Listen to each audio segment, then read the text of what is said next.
మన ప్రభువును రక్షకుడైన యేసుక్రీస్తు నామంలో అనుదిన దైవ కృపా కార్యక్రమం ద్వారా ప్రతిదినము దేవుని మాటలు వింటున్న దేవుని బిడ్డలైన మీ అందరికీ హృదయపూర్వకమైన వందనాలు తెలియపరుస్తూ ఉన్నాం. నిశ్చయముగా ఆయన ఉన్నతమైన కృప ఈ దినమంతా మీకు తోడైండునుగాక. ఆమేన్. పరుగు పందెంలో పరిగెత్తేవాడు బహుమతిని ఆశించే పరిగెడతాడు. బహుమతి అంటే ఇష్టపడని మనుషులు ఏ ఒక్కరూ ఉండరు. ఒక మనిషి పొందబోయే బహుమానం అత్యధికమైతే ఆ మనిషికి ఆనందం అంత ఇంత కాదు. ఈ లోకంలో మనుషులిచ్చే బహుమానాలు వేరు, మన ప్రభువైన యేసయ్య మనకిచ్చే బహుమానం వేరు. యేసయ్య మనకు బహుమానమిస్తే అది శాశ్వత కాలం నిలిచి ఉంటుంది. ఆయన నిన్ను నన్ను ప్రేమించి ఇహమందు పరమందు కూడా మన కొరకు ఎన్నో బహుమానాలు ఇవ్వాలని ఆశపడి ఎదురు చూస్తూ ఉన్నాడు.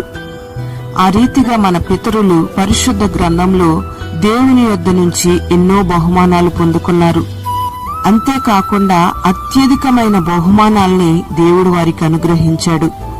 ఓసారి దేవుని వాక్కు అబ్రహాముకు ప్రత్యక్షమై, అబ్రహామా భయపడకు, నేను నీకు కేడము, నీ బహుమానము అత్యధికమగునని అబ్రహాముతో చెప్పాడు. అబ్రహాము జీవితంలో ఆయన ఇచ్చిన బహుమానము అత్యధికంగా ఎప్పుడు మార్చబడింది అంటే, దేవుడు అబ్రహామును పిలిచాడు. నీవు లేచి నీ స్వదేశం నుండి, నీ బంధువుల యొద్ద నుండి, నీ తండ్రి ఇంట నుండి బయలుదేరి నేను నీకు చూపించు దేశానికి వెళ్ళు. నిన్ను అక్కడ గొప్ప జనముగా చేసి ఆశీర్వదించి నీ నామమును గొప్ప చేయుదును, నీవు ఆశీర్వాదకరముగా ఉందువు అని అబ్రహాముతో దేవుడు మాట్లాడినప్పుడు వెంటనే అబ్రహాము దేవుని పిలుపుకు లోబడ్డాడు. దేవుడు పిలిచిన పిలుపును లక్ష్యపెట్టాడు. ఆయన మాట విని ఆయన సజీవుడని నమ్మాడు. ఆయన చెప్పింది చెప్పినట్టుగా చేశాడు. అబ్రహాముకు అది నీతిగా ఎంచబడింది. సామెతల గ్రంథం 11వ అధ్యాయం 18వ వాక్యంలో నీతిని విత్తువాడు శాశ్వతమైన బహుమానము పొందును అని వ్రాయబడి ఉంది. మన జీవితాలలో బహుమానము అత్యధికమవ్వాలి అంటే శాశ్వతమైన బహుమానాన్ని మొదటిగా మనం పొందుకోవాలి. ఈ శాశ్వతమైన బహుమానాన్ని మనం పొందుకోవాలి అంటే నీతి అనే విత్తనాన్ని విత్తాలి. నీతి అంటే ఆయన చెప్పింది చేయడమే నీతి. ఆయన మాట విని ఆయన మాటకు లోబడితేనే మనం నీతి అనే విత్తనాన్ని విత్తుకున్నట్టు. దేవుడు అబ్రహామును పిలిచినట్టుగా ఈ దినాన దేవుడు నిన్ను పిలిస్తే నీ సమాధానమేంటి? ఈ దినాన దేవుని కంటే ఎక్కువ మనుష్యులకు బంధుప్రీతి ఎక్కువైపోయింది. దేవుని మాట కంటే ఎక్కువగా సొంత ఆలోచనలు, సొంత ఉద్దేశాలు నెరవేర్చబడడం ఎక్కువైంది. ఆయన చూపించే మార్గాలలో నడవమంటే మనిషికి ఎంతో కష్టతరంగా ఉంటుంది. ఆయన మనిషికి ఒక వాగ్దానం చేస్తే దానిని నమ్మలేకపోతూ ఉన్నారు. ఈ రీతిగా మన జీవితాలలో ఆయన మాట వినకపోవడం వల్ల శాశ్వతమైన బహుమానాన్ని పొందుకోలేకపోతున్నాం. మనకిచ్చే ఆ యొక్క బహుమానము అత్యధికంగా మార్చబడడం లేదు. మరి మనకిచ్చే బహుమానము అత్యధికంగా మార్చబడాలి అంటే నీతి అనే విత్తనాన్ని విత్తాలి. ఆయన చెప్పిన ప్రతి మాట మనం చేయడానికి ఇష్టపడాలి.